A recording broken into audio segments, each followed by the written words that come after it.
নমস্কার ও আসসালামু আলাইকুম প্রিয় দর্শক। গুরুকর্মে সিরিজের ৩য় পর্বে আপনাকে স্বাগতম। গত পর্বে আমরা আলোচনা করেছি সত্যিকারের গুরুর বৈশিষ্ট্য। আজ আমরা জানব গুরু খোঁজার আগে নিজেকে কেমনভাবে প্রস্তুত করতে হয়। কারণ গুরু পেতে চাইলে প্রথমে আমাদের হতে হয় একজন প্রকৃত শিষ্য।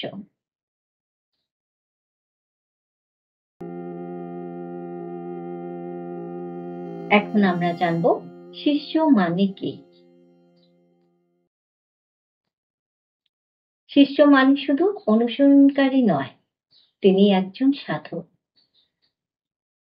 শিষ্য মানে এমন একজন যিনি সত্যকে জানতে চান, জানার জন্য নিজের অহং, মতবাদ ও সীমাবদ্ধতা ছাড়তে প্রস্তুত।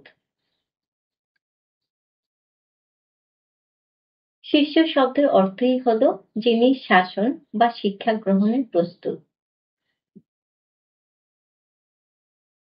এটা মানে তিনি খোলা হৃদয়, প্রশ্নবোধ এবং আত্মসমর্পণ নিয়ে গুরুদ্বারে উপস্থিতি হন। শিষ্য কখনো অন্ধ নয়, তিনি বিশ্বাস করেন কিন্তু যুক্তি রেখে। তিনি গ্রহণ করেন কিন্তু যাচাই করে, এবং যখন উপলব্ধি করেন তখন তার বিশ্বাস হয় অটল।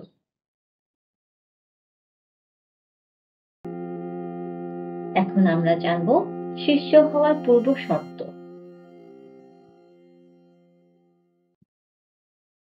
১. আত্মজিজ্ঞাসা। শিষ্য নিজেকে প্রশ্ন করে, আমি কে? কেন আমি এখানে? আমার জীবনের উদ্দেশ্য কি? এই প্রশ্নই তাকে আনে গুরুর সন্ধানে। ২. অহং বিসর্জন। যতদিন মনে হয় আমি সব জানি, ততদিন কেউ শিষ্য নয়। শিষ্য সেই যিনি উপলব্ধি করেন, আমি জানি না, কিন্তু জানার তৃষ্ণা আছে। ৩. আত্মসমর্পণ। শিষ্যতা মানে নিজেকে হারিয়ে ফেলা নয়, বরং নিজেকে খুঁজে পাওয়ার জন্য নিজেকে খুলে দেওয়া। গুরুর কাছে নিজেকে আত্মসমর্পণ মানেই হলো নিজের ভ্রান্ত ধারণাগুলোকে পাশে রেখে সত্যকে গ্রহণ করা।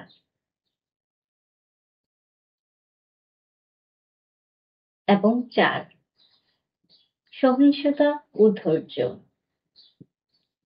আধ্যাত্মিক পথ কঠিন হতে পারে, শিষ্যকে হতে হয় নীরব, সহনশীল এবং দৃঢ়চিত্ত।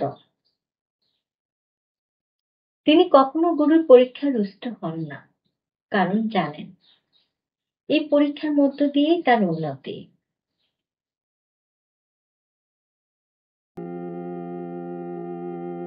এখন আমরা আলোচনা করব শিষ্য আচরণ কেমন হওয়া উচিত। শিষ্যর আচরণ। শিষ্যের মধ্যে থাকে বিনয়, কৃতজ্ঞতা ও শ্রদ্ধা। তিনি গুরুর প্রতি শুধু বাহ্যিক সম্মান দেখান না, তার প্রতিটি উপদেশকে হৃদয়ে ধারণ করেন। শিষ্য গুরুকে প্রশ্ন করে, কিন্তু বিদ্রোহী মন নিয়ে নয়, জিজ্ঞাসু মন নিয়ে। তিনি গুরুর প্রতিটি ইঙ্গিতকে উপলব্ধি করতে চান। তিনি কখনো গুরুতে নির্ভরশীল হয়ে থাকেন না, বরং গুরুর কাছ থেকে স্বাধীন হওয়ার পথ শিখে নেন।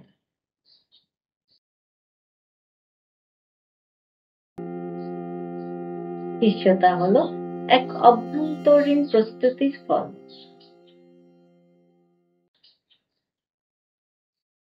শিষ্য হওয়া একটি অন্তর্গত প্রস্তুতির বিষয়, গুরুর চরণে উপস্থিত হওয়া নয়। গুরুর চেতনায় নিজেকে সঁপে দেওয়াই হলো আসল শিষ্যতা। সত্যিকারের শিষ্য নিজের দুর্বলতা, ভ্রান্তি ও সীমাবদ্ধতাগুলো গোপন করেন না, বরং গুরুকে তার আয়নার মতো ব্যবহার করেন, যেখানে নিজে আসল রূপটা ধরা পড়ে। এজন্যই বলা হয়, যখন শিষ্য প্রস্তুত হয় তখন গুরু নিজেই এসে যান। তুমি যদি সত্যিকারের শিষ্য হও, তাহলে এই বিশ্ব ব্রহ্মাণ্ডই তোমার গুরুকে তোমার কাছে পৌঁছে দেবে। এখন আমরা জানবো এই আধুনিক যুগে শিষ্যতা সম্পর্কে।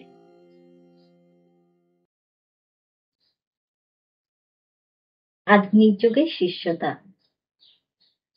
আজকের যুগে শিষ্য শব্দটা অনেকের কাছে ভুল বোঝা যায়। এটা মানে নয় কেবল গুরুর কথা না ভেবেই মেনে চলা, বরং এটি মানে হলো একজন সত্য অন্বেষী হয়ে ওঠা। শিষ্য যখন নিজেকে প্রস্তুত করেন, তার ভেতরে এমন একটি কম্পন তৈরি হয় যা গুরুর চেতনার সাথে মিল খায়। এমনকি গুরু দূরে থাকলেও তার শিক্ষা স্পন্দনের মতো হৃদয়ে পৌঁছে যায়। বন্ধুরা, গুরু খোঁজার আগে নিজেকে শিষ্যরূপে প্রস্তুত করাই হলো আসল যাত্রার শুরু।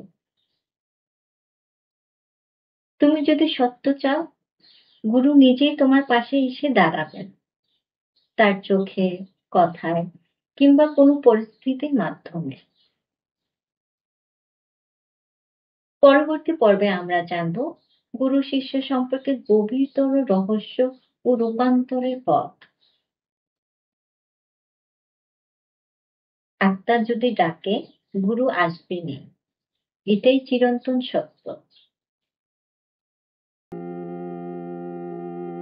শেষ কথা, এই ভিডিওটি যদি ভালো লেগে থাকে তাহলে লাইক, শেয়ার ও সাবস্ক্রাইব করো। কমেন্টে লিখে জানাও তুমি কিভাবে নিজেকে শিষ্যরূপে প্রস্তুত করছো। আবার দেখা হবে পরবর্তী পর্বে। পথে থেকো, আলোকের খোঁজে থেকো। খোদা হাফেজ।